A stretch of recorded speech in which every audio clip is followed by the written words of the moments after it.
So if you're going to battle in the Great League, this is my guide on what Pokemon to use. All right, number 10. We're in the top 10. Number 10 is Medicham. You guys saw this in the Boulder Cup. He has a ton of strengths. He is the complete confusion to most people because of his movesets. He's fairly common to find a Meditite around, so I put his difficulty at level 2. Like I said, he's fairly common, and Meditite is currently in eggs. The only downside to this Pokemon is your range for him is going to max out at 644. So anything from 600 to 644 you're going to want to keep as a Meditite, and at a minimum you're going to have to spend 88,000 Stardust to get him up to his max. So this is an investment. It only gets you a 1431 Pokemon, but depending on what the tournament requirements are and what the Pokemon you can use, a very strong contender. So number 10, Medicham. Number 9, Meganium. Now, because Meganium has had a Chikorita Community Day, I put it at a level 1 difficulty. It does have an exclusive move. It is in eggs. It's very common to see. It does nest. It's a very, very easy to acquire Pokemon. The hard part about it is keeping it below 21.5 in order to get it up to a roughly 1480 into the Great League.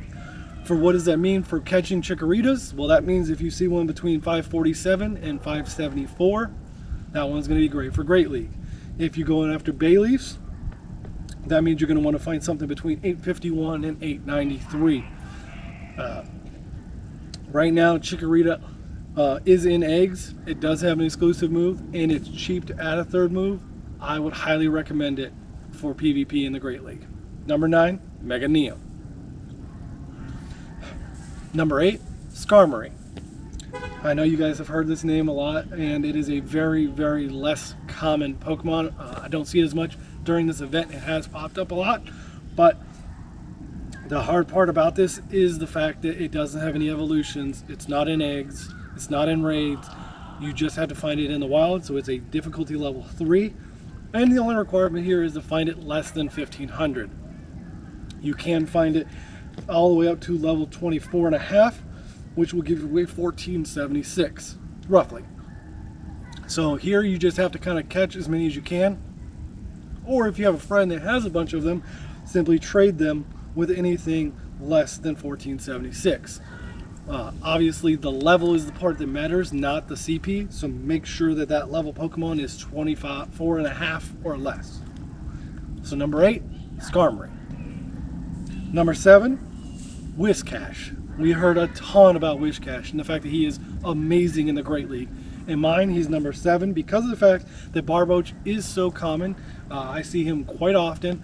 The hard part is simply getting and putting in the amount of work in order to find a very specific CP.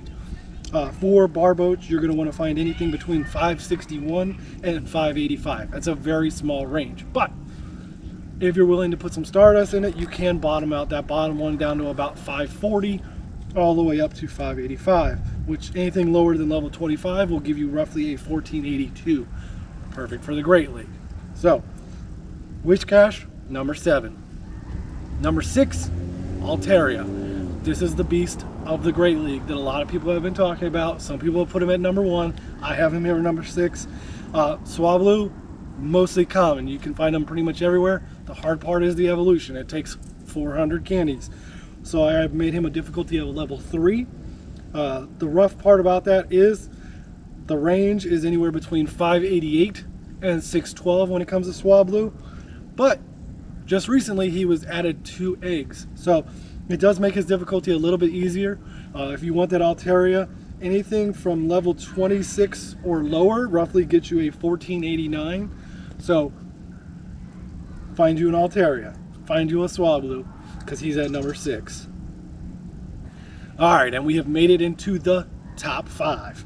Number 5, Tropius.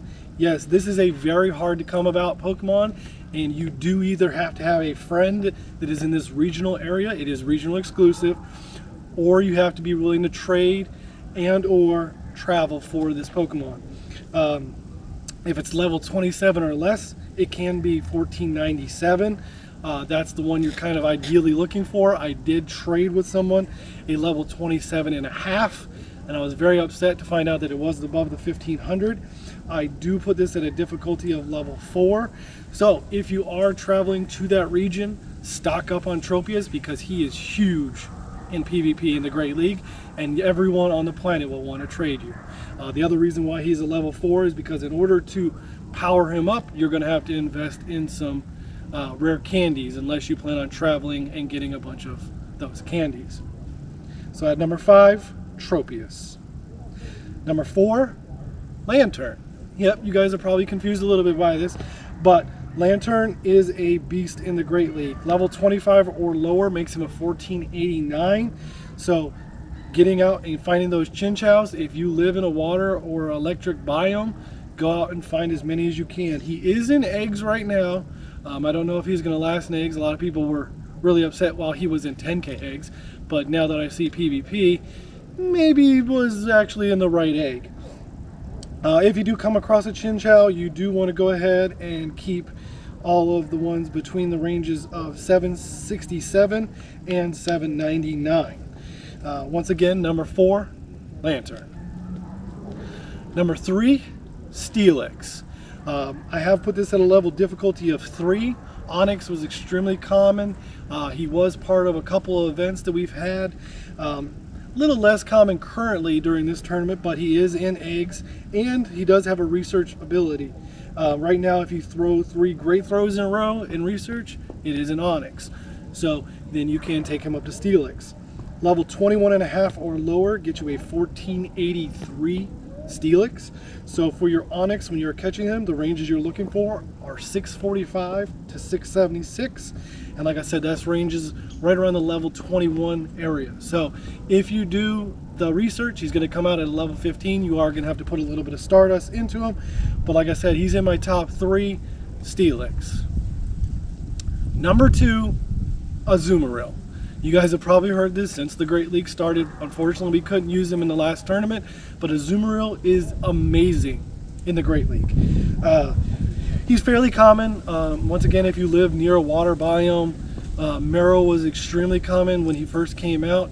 Azumarill is so beast. Azurill is in the egg hatching. He's in the new babies in the 7Ks. He has a shiny form. I happen to have one. It's fantastic. It's right at the 1496 range. It only downside to this Pokemon, and the reason why I took him up to difficulty level 2, is because of the fact that you're going to have to invest some Stardust. Since we can only catch up to level 35 in the wild, and you need him up to level 36 for this, it is going to take you a little bit of Stardust. Probably close to 40,000, but if you are out and you do witness a Marill, the ranges you want to find are between 428 and 435. That will get you up to that 1497 Azumarill. So at number 2, Azumarill.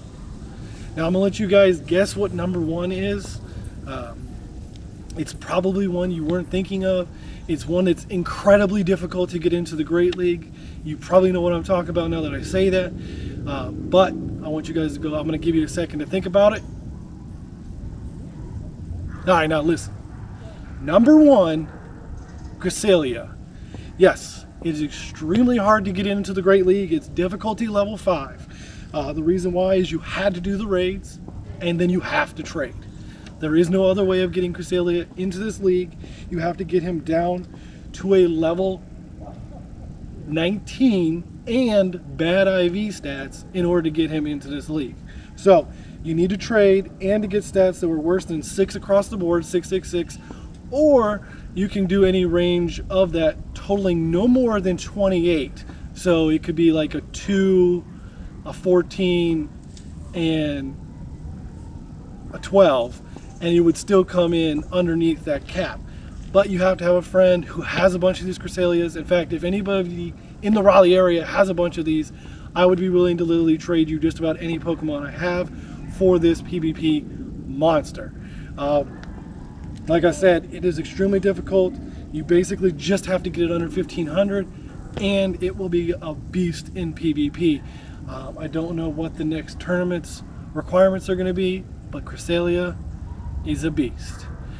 Alright guys, so that was the top 20 Tell me if you agree or if you disagree. If you're that person out there trying to get ready to get started with PvP and battle, I would strongly suggest going after these 20. About 10 of them are extremely easy to get. 5 of them you're going to need a best friend and trading ability to get them. 1 of them nearly impossible.